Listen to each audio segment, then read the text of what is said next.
Good morning दोस्तों। आज हम जैन धर्म से कुछ क्वेश्चन को डिस्कस करने जा रहे हैं। आज जैन धर्म को पूरा डिटेल से पढ़ा दे रहे हैं और फिर को जैन धर्म से ऑब्जेक्टिव लगवाएंगे।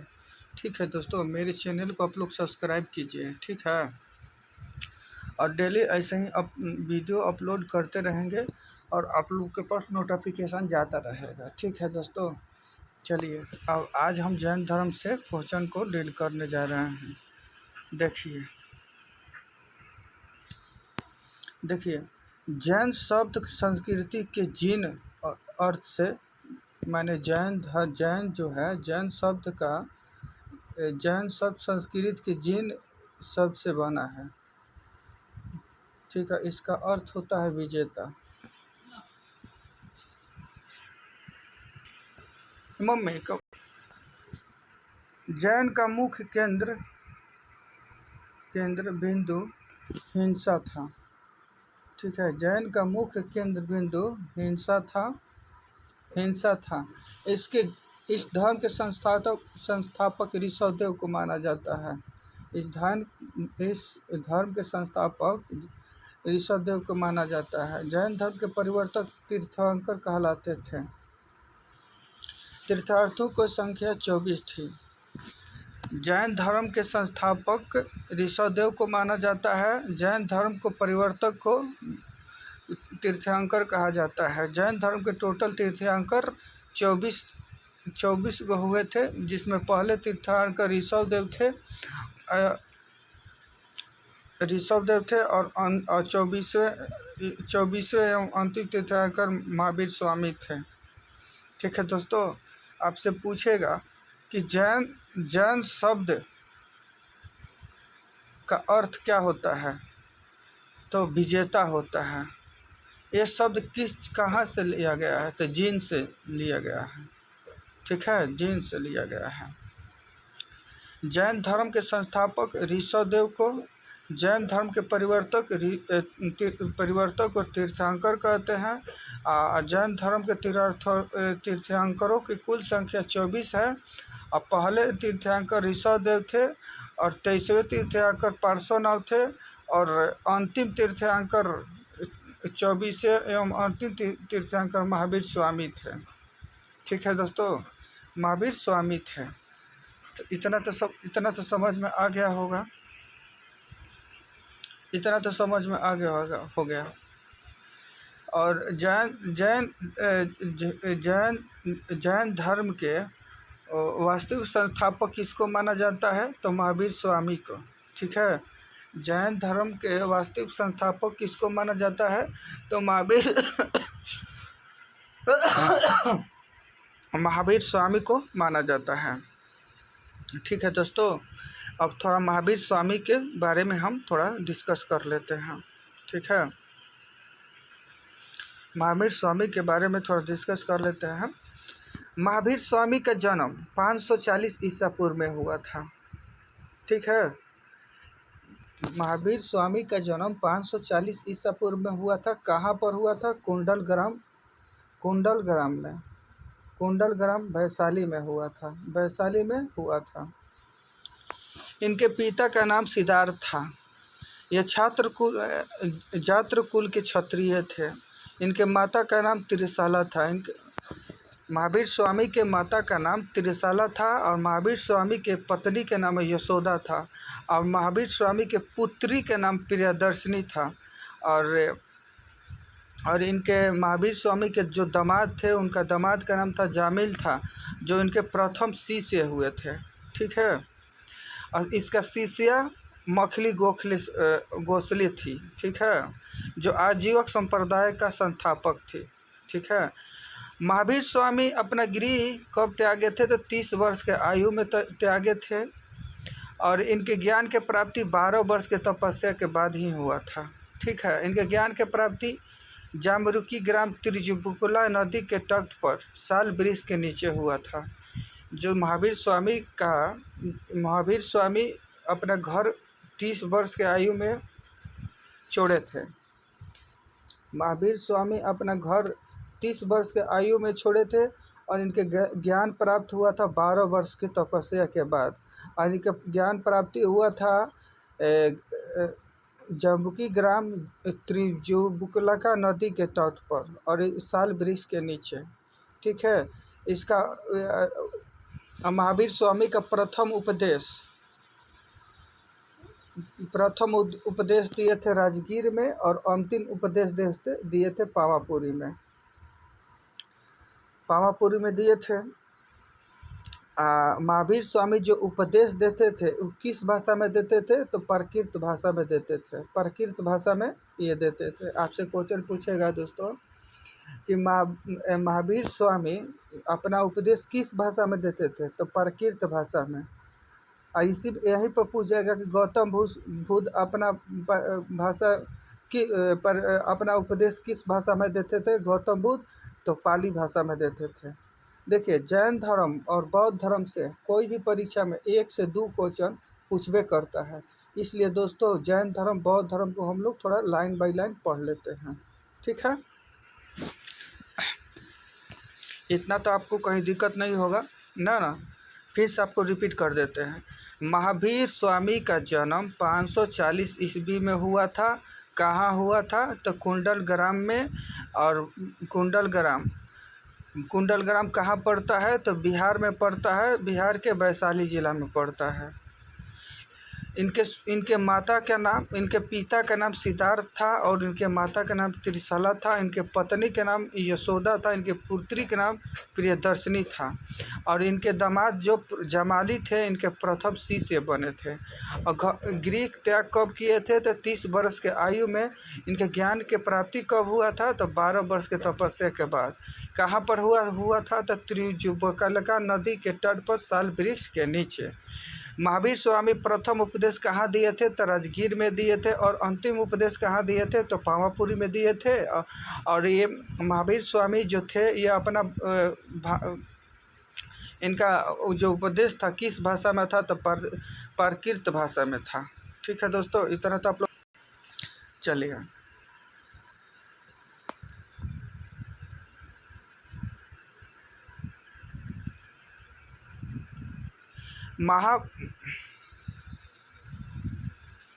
महावीर स्वामी का जो मोक्ष हुआ, महावीर स्वामी का मृत्यु 468 ईसा पूर्व में हुआ। कहाँ हुआ था? तो पावापुरी में हुआ था। इनका उस समय एज हुआ था 72 वर्ष के आयु में इनका निधन हो गया। ठीक है, महावीर स्वामी का निधन 468 ईस्वी में हुआ था। उस समय महावीर स्वामी का आयु था 72 वर्ष के आयु में इनका निधन हुआ। ज्ञान प्राप्ति के बाद उन्होंने पारसनाथ तथा ब्रह्मचर्य धर्म को ब्रह्मचर्य शब्द जोड़कर पंचांग धर्म का दिया था। देखिए, ये महावीर स्वामी का निधन 468 ईसा पूर्व में हुआ था।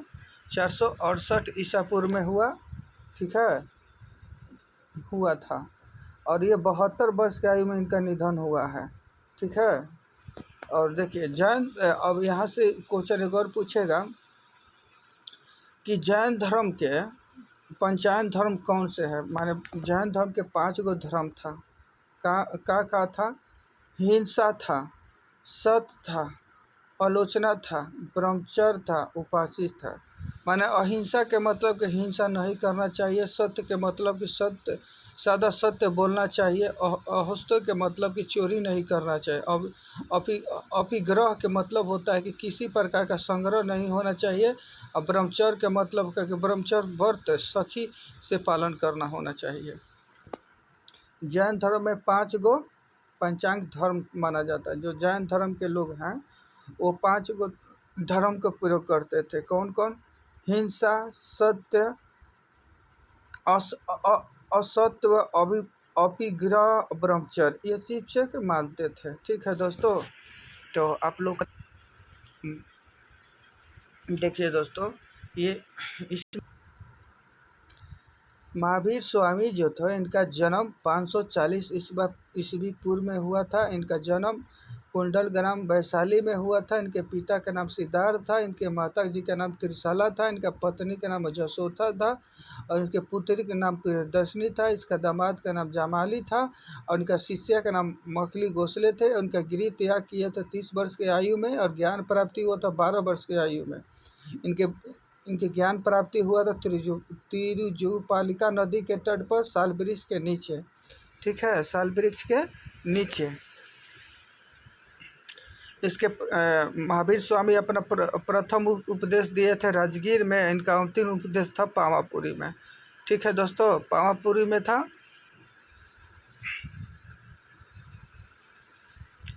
जैन धर्म को 5 श्रेणी में बांटा गया था।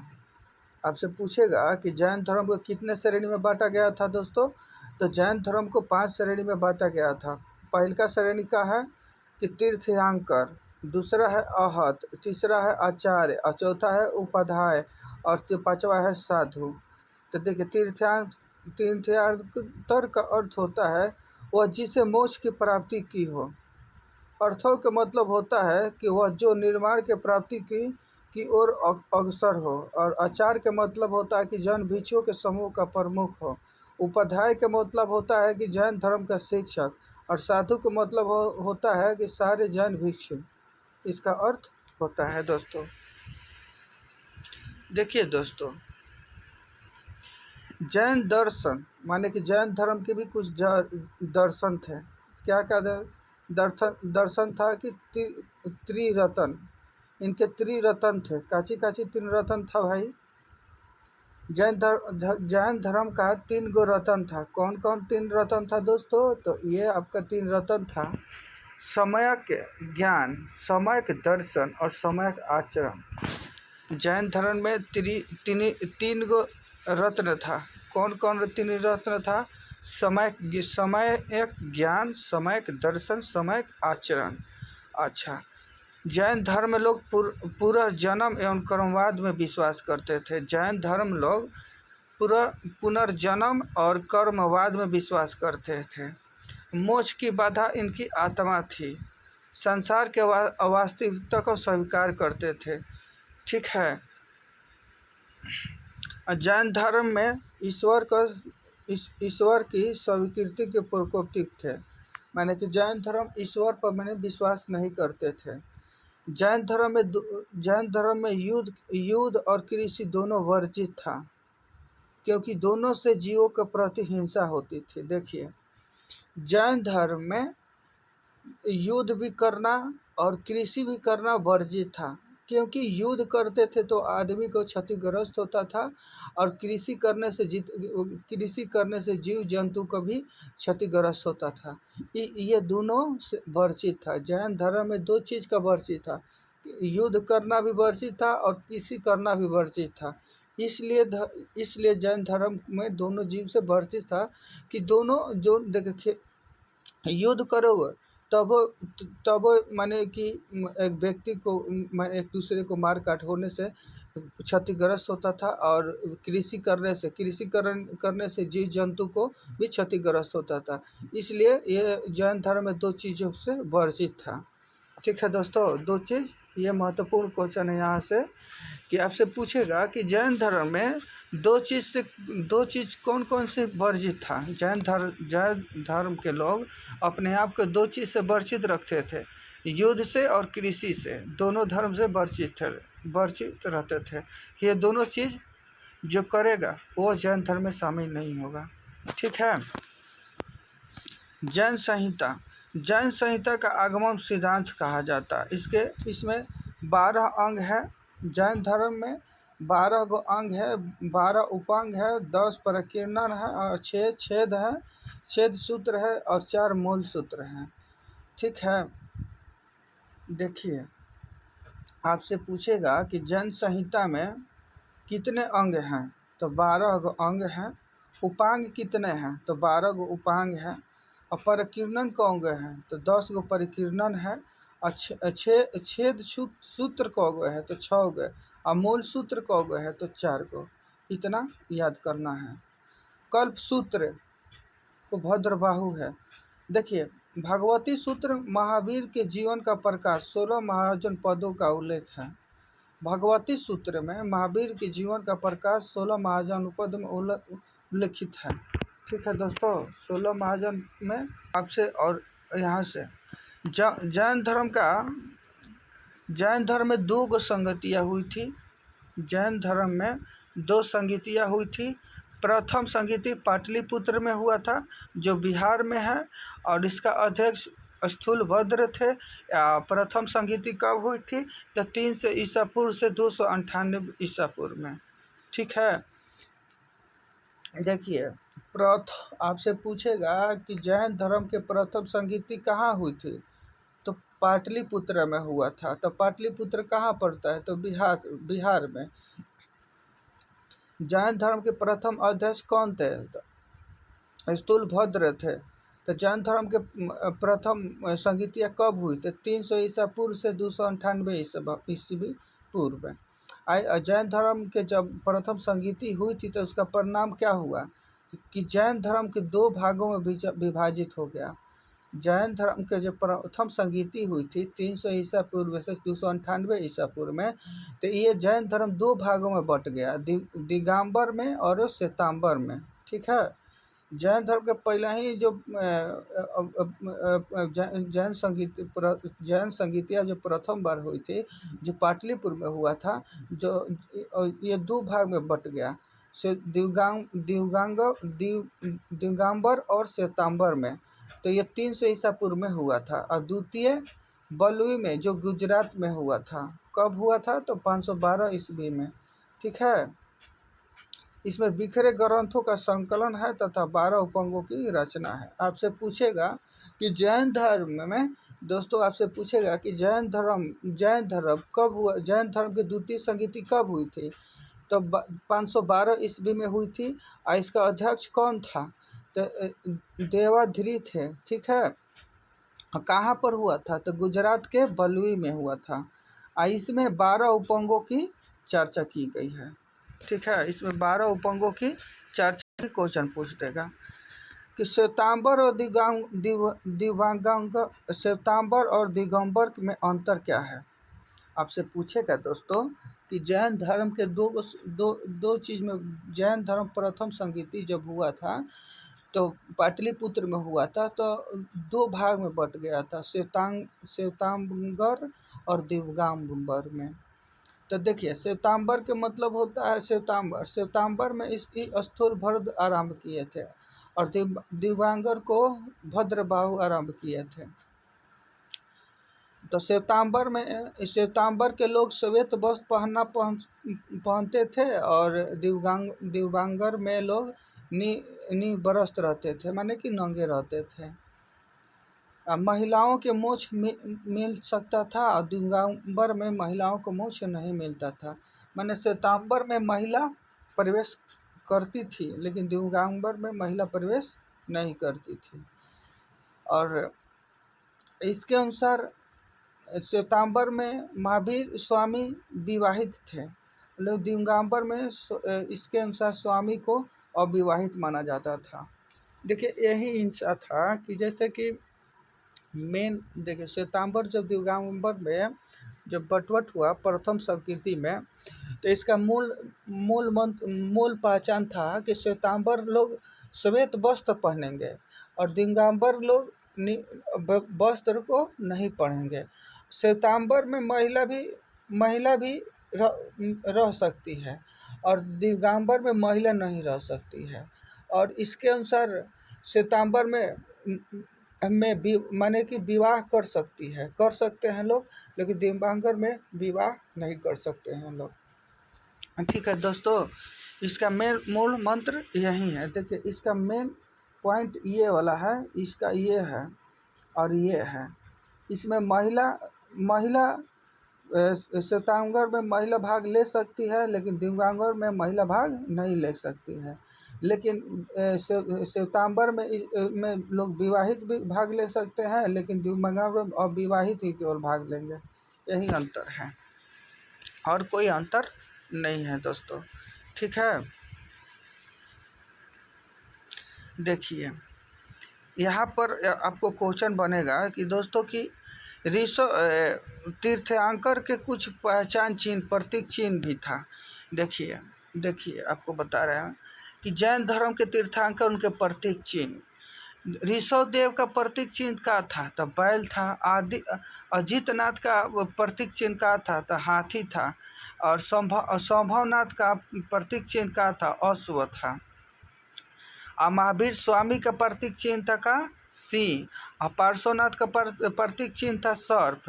ये सब देखिए आपको ये रटना होगा कि ऋषभदेव के प्रतीक चिन्ह का था बैल। आदिनाथ का था तो हाथी था।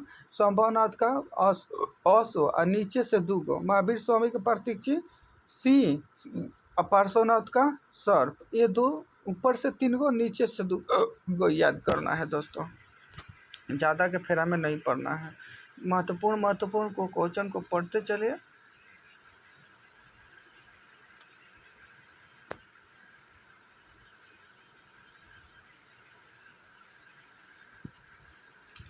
देखिए जैन धर्म को वास्तुकला कहाँ है। हाथी गुफा जो खारवेल उड़ीसा के में है। हाथी गुफा कहाँ है तो आपसे पूछेगा कि हाथी गुफा कहाँ है तो आपको जवाब देना होगा कि खारवेल उड़ीसा में पड़ता है। दिलवाड़ा के जैन मंदिर माउंट आबू में राजस्थान में है। अच्छा गुप्तेश्वर के बाहुबली प्रतिमा श्रवण बेलागोला कर्नाटक में है। ठीक है, ये सब आपको याद करना होगा दोस्तों।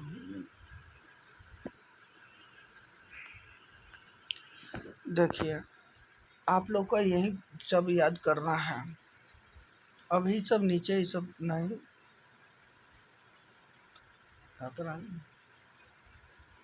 हाई आपको याद करना होगा कि आपको ये पॉइंट आपको याद रखना होगा कि जैन धर्म मानने वाले प्रमुख राजा कौन कौन थे। आपसे पूछ सकता है दोस्तों ये वाला कि जैन धर्म को मानने वाला राजा कौन कौन थे। तो आपको जैन धर्म को पहला अजातशत्रु था, फिर उदयन था, फिर भद्राज था, चंद्रगुप्त मौर्य थे, खारवेल थे, राष्ट्रकूट थे, अशोकेश थे और चंदेल शासक थे।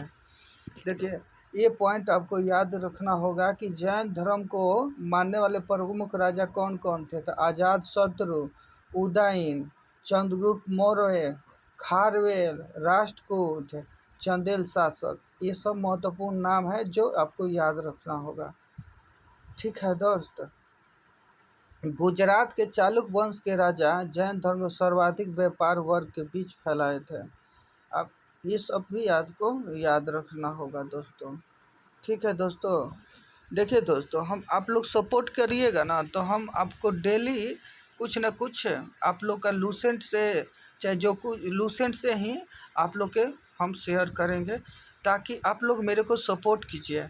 देखिए अभी जितना भी बिहार का पेपर होगा ना जैन धर्म और बौद्ध धर्म से लिखित है, प्रमाणित है कि 1 से 2 क्वेश्चन आपको पूछेगा। इसलिए बाबू हम जैन धर्म का अभी कंप्लीट किए और फिर इसके बाद बौद्ध धर्म कंप्लीट करेंगे।